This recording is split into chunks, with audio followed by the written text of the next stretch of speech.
Canto first, the chase. Harp of the north, that mouldering long hast hung on the wych elm that shades St. Fillan's spring, and down the fitful breeze thy numbers flung, till envious ivy did around thee cling, muffling with verdant ringlet every string. O minstrel harp, still must thine accents sleep, mid rustling leaves and fountains murmuring?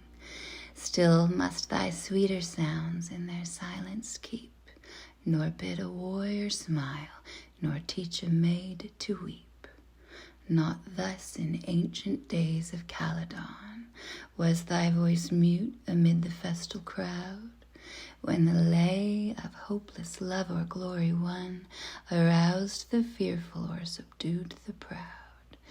At each according pause was heard aloud thine ardent symphony sublime and high, fair dames and crested chiefs attention bowed, for still the burden of thy minstrelsy was knighthood's dauntless deed and beauty's matchless eye. O wake once more, how rude soe'er the hand that ventures o'er thy magic maze to stray. Awake once more, though scarce my skill command some feeble echoing of thine earlier lay, though harsh and faint and soon to die away, and all unworthy of thy nobler strain. Yet if one heart throb higher at its sway, the wizard note has not been touched in vain, then silent be no more, enchantress, wake again. The stag at eve had drunk its fill, where danced the moon on Monan's rill, and deep his midnight lair had made in lone Glenartney's hazel shade.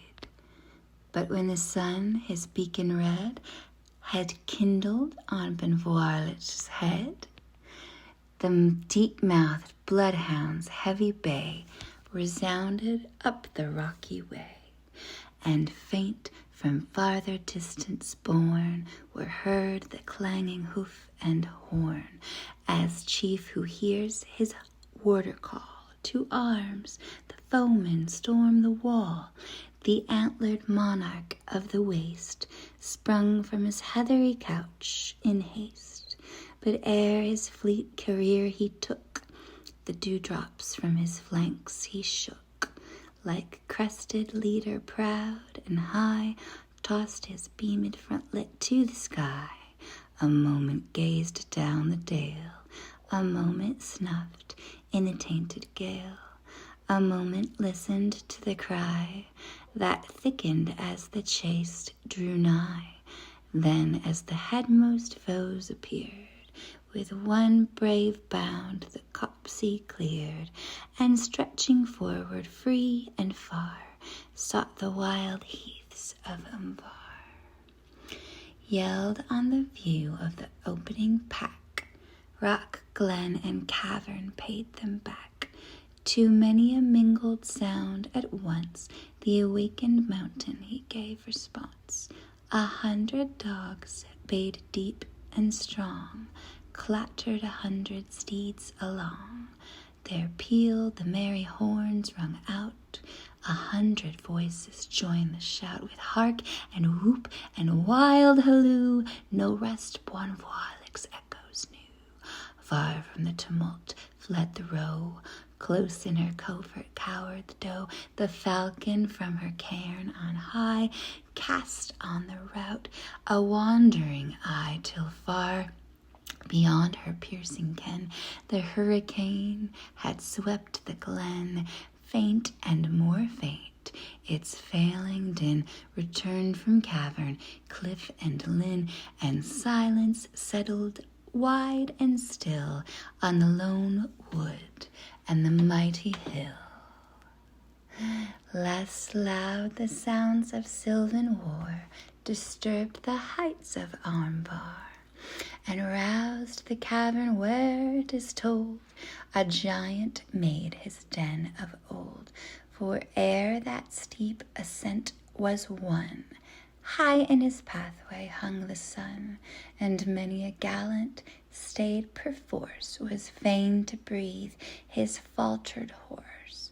And of the trackers of the deer, scarce half the lessening pack was near, so shrewdly on the mountain side had bold the burst their mettle tried.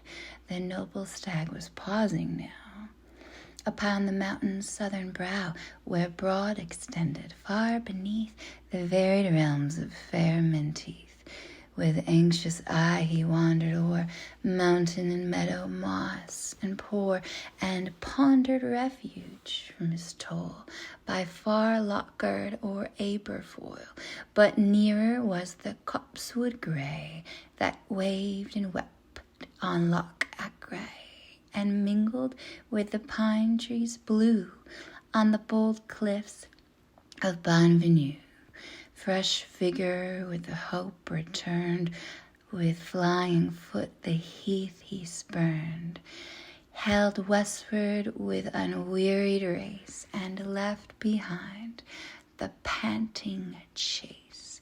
'Twere long to tell what steeds gave o'er, as wept the hunt through Cambus moor, what reins were tightened in despair, when rose Benletty's ridge in air, who flagged upon Bockcastle's heath, who shunned to stem the flooded teeth. For twice that day, from shore to shore, the gallant stag swam stoutly o'er. Few were the stragglers following far that reached the lake of Vanishar. And when the brig of Turk was won, the headmost horseman rode alone. Alone, but with unbated zeal, that horseman plied the scourge and steel, for jaded now, and spent with toil, embossed with foam, and dark with soil, while every gasp with sobs he drew, the laboring stag strained full in view. 2 dogs of black St. Hubert's breed, unmatched for courage, breath, and speed, fast on his flying traces came, and all but one that desperate game. For scarce a spear's length from his haunch, vindictive toiled the bloodhounds staunch, nor nearer might the dogs attain, nor farther might the quarries train. Thus up the margin of the lake, between the precipice and the brake, o'er stock and rock their race they take. The hunter marked that mountain high, the lone lake's western boundary, and deemed the stag must turn to bay, where that huge rampart barred the way. Already glorying in the prize, measured his antlers with his eyes, for the death wound and the death halloo, mustered his breath, his whinyard drew. But thundering as he came prepared, with ready arm and weapon bared, the wily quarry shunned the shock and turned him from the opposing rock.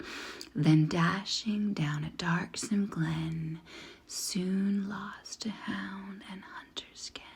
In the deep Trossach's wildest nook, his solitary refuge took. There, while close couched, the thicket shed cold dews and wild flowers on his head.